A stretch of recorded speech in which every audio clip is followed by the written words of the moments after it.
The South African landscape is extravagant and diverse, places of rich and fertile storytelling.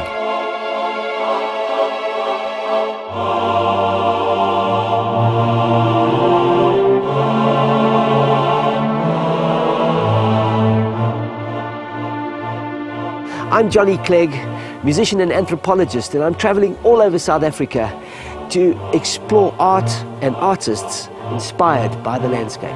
I'm trying to find the South Africa of the imagination, a country imagined.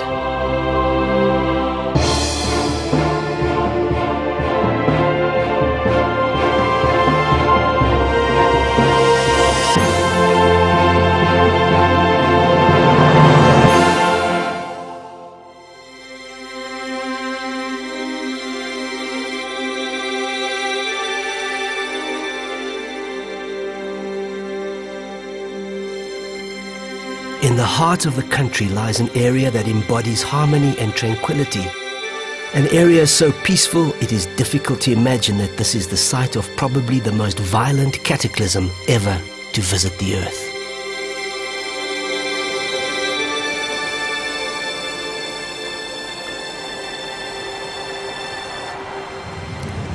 We're about 110 kilometers southwest of Johannesburg, 35 kilometers outside of Paris, on our way to a place called the Vredefort Dome. This is where the story began, some 2 billion years ago.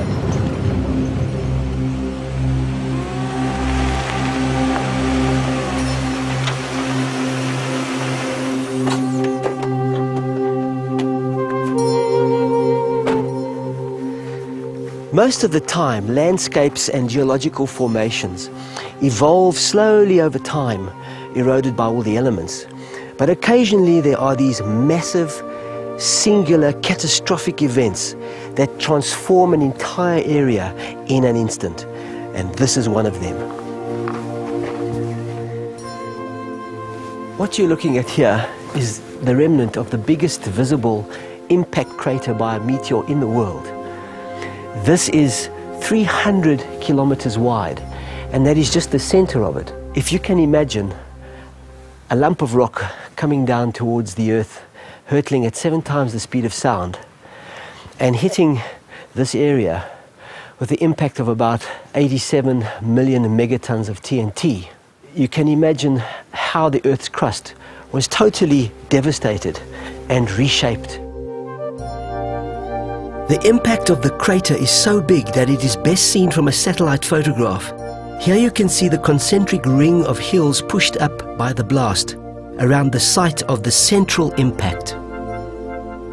Almost 70 cubic kilometers of rock were immediately vaporized. And if you can imagine a stone being thrown into a pond, you would see the ripple move out and then come back again, and a spout of water shooting up. And very much in the same way, the meteor broke through, vaporized and liquefied the rock, and the rock went up again and splayed out in striated formations, very much as you see here behind me.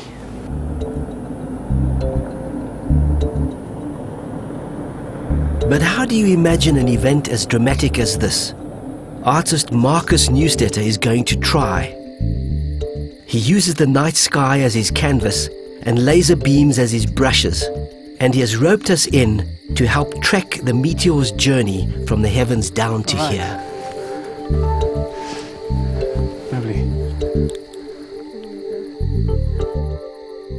Knowing that this was a place of impact is actually quite meaningful, kind of being able to stand here and say, well, one of those dots up there came shooting down, yes, one way or another. I mean, we might not have seen it as a dot then, yes, but this exercise for me is a way of contemplating what that moment could have been like, what you would see out there, and it's coming closer. So it's a kind of experiment to just play and understand how the inspiration can turn into a visual image. The intention of doing interventions and experiments like this in places like Vredefort is to try and relive that experience of being between the stars and the city lights. And what better place to actually do it than in a crater itself, where the sky and the earth met. What happens now, usually, Johnny, is that we photograph this, long-time exposure